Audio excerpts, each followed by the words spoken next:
Coup de pouce scolaire est un organisme de soutien scolaire qui vient en aide aux élèves en difficulté du primaire jusqu'à l'université. Ça fait déjà 2 ans que Coup de pouce scolaire existe à Rimouski et on va célébrer ça cette fin de semaine. Pour en parler, je me suis entretenu hier avec l'enseignante et la responsable et la fondatrice de Coup de pouce scolaire, Carole Houdet.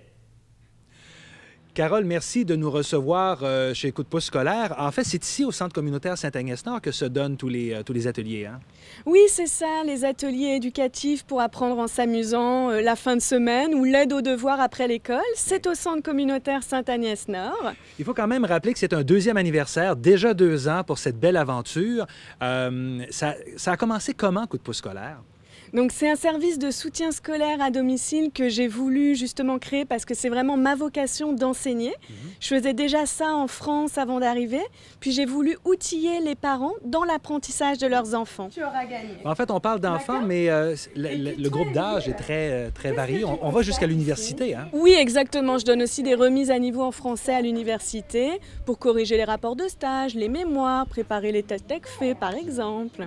Est-ce que ça a été une belle réception de la part de toute la population de dire, ben tiens, c'est une belle option, une belle alternative d'avoir Coup de pouce scolaire? Oui, exactement. C'est un service complémentaire de l'école pour outiller les parents puis valoriser les enfants dans leurs apprentissages pour qu'ils retrouvent toute leur motivation et qu'ils progressent. C'est vraiment la base. Et bien sûr, chaque âge a ses exigences, donc vous avez à vous adapter aussi pour chaque groupe d'âge. Exactement. Tous mes ateliers sont différenciés en fonction des besoins de chaque jeune parce que chaque enfant a un rythme d'apprentissage différent. Donc là, par exemple, pour les stages pré-rentrée, le matin, on revoit les points clés du programme en fonction de l'âge de l'enfant. Et puis l'après-midi, c'est des activités ludiques pour apprendre en s'amusant. Donc c'est vraiment une transition entre les vacances et la rentrée. Et d'ailleurs, pour ce 2e anniversaire, comment allez-vous souligner cet événement-là? On veut quand même faire quelque chose de spécial. C'est ici que ça va se passer. Exactement. Ce sont 2 jours, donc des journées portes ouvertes, samedi et dimanche, le 24 et le 25. Donc j'organise des ateliers. Il y aura 5 ateliers différents.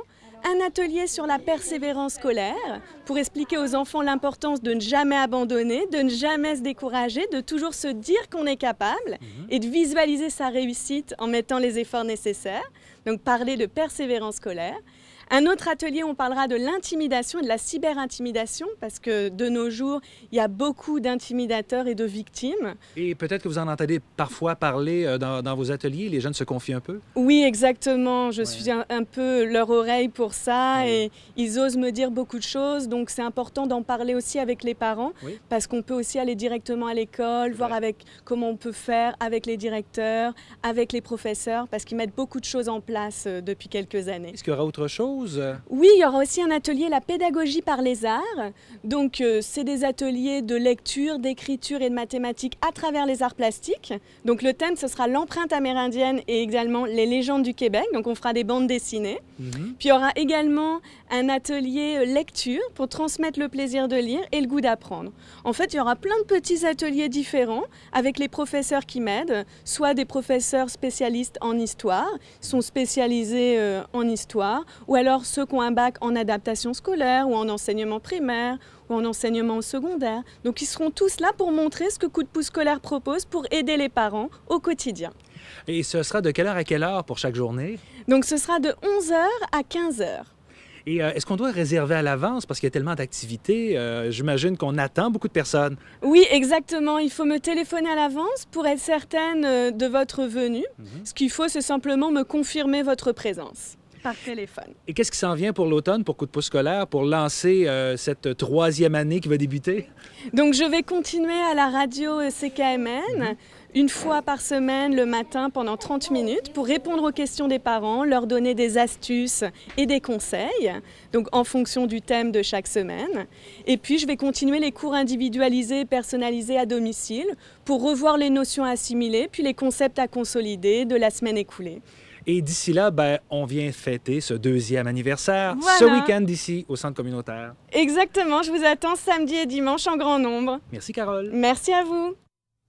Et en terminant, dans le cadre de la tournée d'été du Rosec, le réseau des organisateurs de spectacles de l'Est du Québec, il y a le rocker Jonas qui prend la route justement avec son grand ami de plusieurs années, de toujours, Corey Diablo à la guitare.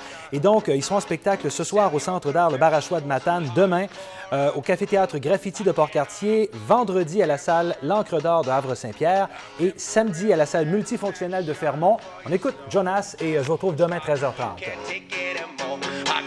One track mission on my mind.